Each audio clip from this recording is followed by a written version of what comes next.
ರಾತ್ರಿಯಲ್ಲಿ ಮೊಬೈಲ್ ನಿಮ್ಮ ಬದಿಯಲ್ಲಿ ಇಟ್ಕೊಂಡ್ರೆ ಕ್ಯಾನ್ಸರ್ ಬರುತ್ತೆ ಅಂತ ಏನಾದರೂ ಕೇಳಿದ್ದೀರಾ? ಅಥವಾ ಮೊಬೈಲ್ ಮತ್ತು ಮೈಕ್ರೋವೇವ್ಗಳಿಂದ ಕ್ಯಾನ್ಸರ್ ಬರುತ್ತೆ ಅಂತ ಏನಾದರೂ ಕೇಳಿದ್ದೀರಾ? ಹಾಗಾದರೆ ಇವತ್ತು ಅದರ ಬಗ್ಗೆ ನಾವು ತಿಳ್ಕೊಳ್ಳೋಣ. ನಮಸ್ಕಾರ, ನಾನು ಡಾಕ್ಟರ್ ಗೌತಮ್ ಗೌಡ, ಕ್ಯಾನ್ಸರ್ ತಜ್ಞ ಮತ್ತು ಕ್ವಾಂಟಮ್ ಹೀಲರ್. ಮೊಬೈಲ್ಗಳು ಮತ್ತು ಮೈಕ್ರೋವೇವ್ಗಳು ಒಂದು ಥರದ ನಾನ್ ಅಯೋನೈಸಿಂಗ್ ರೇಡಿಯೇಷನ್ ಹರಡಿಸ್ತವೆ. ಈ ನಾನ್ ಅಯೋನೈಸಿಂಗ್ ರೇಡಿಯೇಷನ್ಸ್ DNA ಹಾಳು ಮಾಡ್ತವೆ. DNA ತೊಂದರೆ ಆಗಲಿಲ್ಲ ಅಂದರೆ ಕ್ಯಾನ್ಸರ್ ಆಗೋದು ಸಾಧ್ಯವಿಲ್ಲ. ಎಕ್ಸ್ರೇ ಮತ್ತು CT ಸ್ಕ್ಯಾನ್ ಅವು ಅಯೋನೈಸಿಂಗ್ ರೇಡಿಯೇಷನ್ಸ್.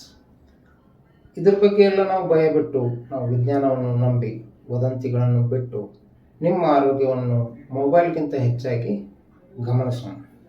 ಮೊಬೈಲ್ ಇಂದ ಡೈರೆಕ್ಟಾಗಿ ಕ್ಯಾನ್ಸರ್ ಆಗಲ್ಲ, ಆದರೆ ಅದರಿಂದ ಆಗುವ ಸ್ಟ್ರೆಸ್ಸು, ಅದರಿಂದ ಏನಾದರೂ ತೊಂದರೆ ಆಗಿ ಕ್ಯಾನ್ಸರ್ ಆಗೋ ಚಾನ್ಸ್ ಇರುತ್ತೆ.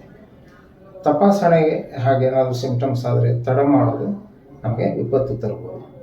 ಅದಕ್ಕೆ ಇನ್ಮೇಲೆ ನಾವು ಕ್ಯಾನ್ಸರ್ ಬಗ್ಗೆ ಹೆಚ್ಚಿಗೆ ಮಾಹಿತಿ ಹೀಗೆ ಎಲ್ಲ ವಿಡಿಯೋದಲ್ಲಿ ಶೇರ್ ಮಾಡ್ತಾ ಇರ್ತಾನೆ. ಈ ಸಂದೇಶ ನಿಮ್ಗೆ ಒಳ್ಳೆಯದು ಅನಿಸಿದರೆ ಬೇರೆಯವರಿಗೂ ಶೇರ್ ಮಾಡಿ. ಧನ್ಯವಾದಗಳು.